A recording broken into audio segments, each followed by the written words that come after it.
महाकुंभ महाकुंभ सिर्फ एक धार्मिक आयोजन ही नहीं बल्कि भारतीय संस्कृति, आस्था और दर्शन का सबसे विराट और अनोखा संगम है। यह वह अवसर है जब करोड़ों श्रद्धालु इस महायज्ञ में स्नान करने आते हैं तो उनके मन में एक मोक्ष की कामना होती है। एक ऐसी स्थिति होती है जहां आत्मा सभी सांसारिक बंधनों से मुक्त हो जाती है, माया की दुनिया को कुछ पलों के लिए त्याग देते हैं।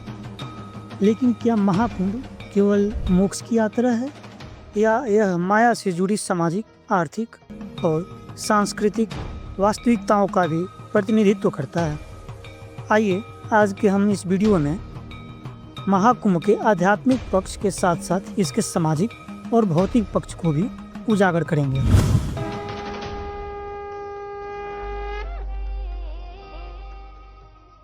महाकुंभ का आयोजन हर 12 वर्षों में 4 पवित्र स्थानों पर की जाती है: हरिद्वार, प्रयागराज, उज्जैन और नासिक। यह आयोजन समुद्र मंथन की उस पौराणिक कथा से जुड़ा हुआ है जब देवताओं और असुरों ने मिलकर समुद्र का मंथन किया था तो अमृत कलश प्राप्त हुआ। इस अमृत कलश को प्राप्त करने के लिए देवताओं और असुरों के बीच युद्ध हुआ और इस संघर्ष के दौरान अमृत की कुछ बूंदें इन 4 स्थानों पर गिर पड़ी, जिससे यह स्थान पवित्र हो गए। तभी से यह मान्यता बन गई कि इस स्थान पर एक विशेष काल में स्नान करने से मोक्ष की प्राप्ति होती है। महाकुंभ में पवित्र नदियां जैसे गंगा, यमुना, क्षिप्रा, गोदावरी में स्नान करने का विशेष महत्व माना जाता है। माना यह भी जाता है कि इस अवसर पर स्नान करने से सभी पापों का क्षय हो जाता है और व्यक्ति मोक्ष की ओर अग्रसर होता है। महाकुंभ का एक और पहलू ये भी है कि यह केवल एक धार्मिक आयोजन ही नहीं बल्कि भारतीय अध्यात्म की शक्ति, उसकी गहराई और उसके सतत प्रवाह का प्रतीक भी है। महाकुंभ में मोक्ष की प्राप्ति की अवधारणा गहरी धार्मिक जड़ों से जुड़ी हुई है। महाकुंभ एक ऐसा अवसर है जहां देश विदेश से करोड़ों श्रद्धालु आकर पुण्य प्राप्ति और आत्मशुद्धि के लिए स्नान करते हैं। साधु संतों की उपस्थिति, अखाड़ों की पेशवाई, मंत्रोच्चार, भजन, कीर्तन और प्रवचनों की गूंज एक विशेष ही आध्यात्मिक वातावरण निर्मित करती हैं। सन्यासियों और नागा साधुओं के लिए यह अवसर तो आत्म साक्षात्कार और मोक्ष की प्राप्ति का प्रतीक है। उनके लिए यह दुनिया माया का जाल है जिससे मुक्त होकर वे ईश्वर में विलीन होना चाहते हैं। लेकिन आम श्रद्धालुओं के लिए महाकुंभ केवल मोक्ष का अवसर ही नहीं बल्कि यह जीवन में शक्ति और शांति प्राप्त करने का एक माध्यम है। जहां महाकुंभ मोक्ष की तलाश का पर्व है, वहीं यह माया, अर्थव्यवस्था, व्यापार, सामाजिक व्यवस्थाओं का भी एक बड़ा केंद्र है। एक और जहां लाखों श्रद्धालु माया से दूर जाने के लिए यहाँ आते हैं, वहीं दूसरी ओर यह आयोजन विशाल आर्थिक गतिविधि को जन्म देता है। महाकुंभ में हर बार करोड़ों पर्यटक और श्रद्धालु देश विदेश से यहाँ आते हैं, जिससे स्थानीय व्यापार, होटल, परिवहन और हस्तशिल्प उद्योगों को जबरदस्त बढ़ावा मिलता है।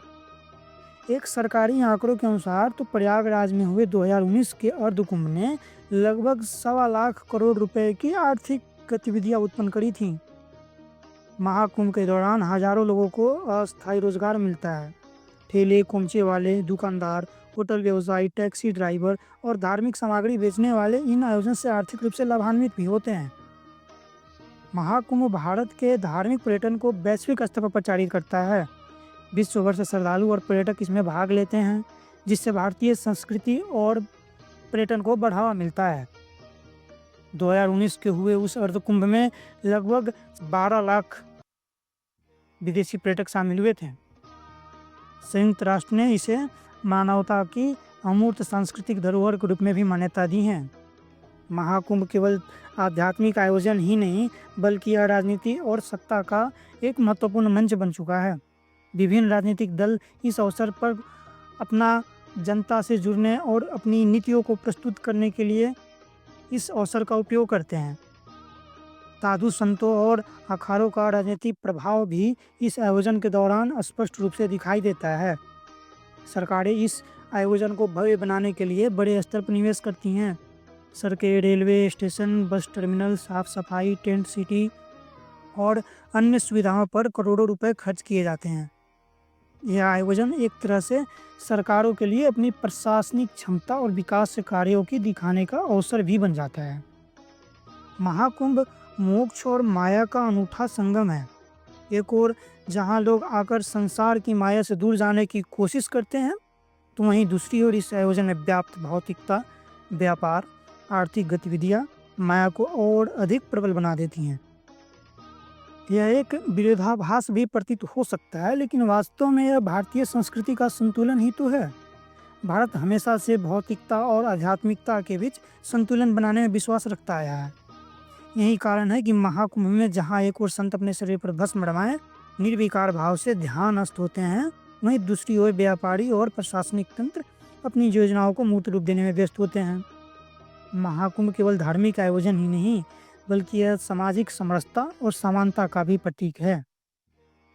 यहाँ किसी की जाति, धर्म, वर्ग, आर्थिक स्थिति या सामाजिक पहचान कोई मायने नहीं रखती। सब एक ही नदी में नहाते हैं, एक ही भूमि पर सोते हैं और एक ही ईश्वर की आराधना भी करते हैं। महाकुंभ विभिन्न पंथों, संप्रदायों और मतों के बीच संवाद स्थापित करने का अवसर भी देता है।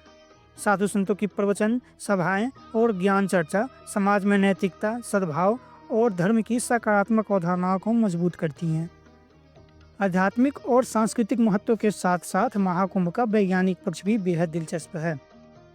महाकुंभ का आयोजन विशिष्ट खगोलीय स्थितियों के आधार पर होता है। जब बृहस्पति और सूर्य एक विशिष्ट राशि में प्रवेश करते हैं, वैज्ञानिक शोध तो ये तक बताते हैं कि महाकुंभ के दौरान गंगा जल में गंगा बैक्टीरियोफेज नामक सूक्ष्म जीवों की संख्या बढ़ जाती है, जो जल को प्राकृतिक रूप से शुद्ध बनाए रखती हैं। आज महाकुंभ केवल भारत तक सीमित नहीं, बल्कि यह एक वैश्विक आयोजन बन चुका है। संयुक्त राष्ट्र ने इसे मानवता की अमूर्त सांस्कृतिक धरोहर के रूप में मान्यता दी है। दुनिया के कई शोधकर्ता, फोटोग्राफर और पत्रकार इस आयोजन को कवर करने के लिए आते हैं, जिससे भारत की आध्यात्मिक छवि को और अधिक बल मिलता है। महाकुंभ केवल एक स्नान पर्व ही नहीं, बल्कि यह भारतीय जीवन दर्शन का एक दर्पण भी है। यह हमें सिखाता है कि मोक्ष और माया एक ही सिक्के के दो पहलू हैं। जहाँ एक ओर हम आध्यात्मिकता की ओर बढ़ते हैं, तो वहीं दूसरी ओर हमें माया के संसार को भी समझना और उसमें संतुलन बनाए रखना आवश्यक होता है। सच्चा मोक्ष वही है जो हमें भौतिकता से परे जाकर आत्मज्ञान और सेवा की भावना से जोड़ता है। यही महाकुंभ का सार है, मोक्ष की तलाश में माया का स्वीकार और माया के भीतर मोक्ष की अनुभूति।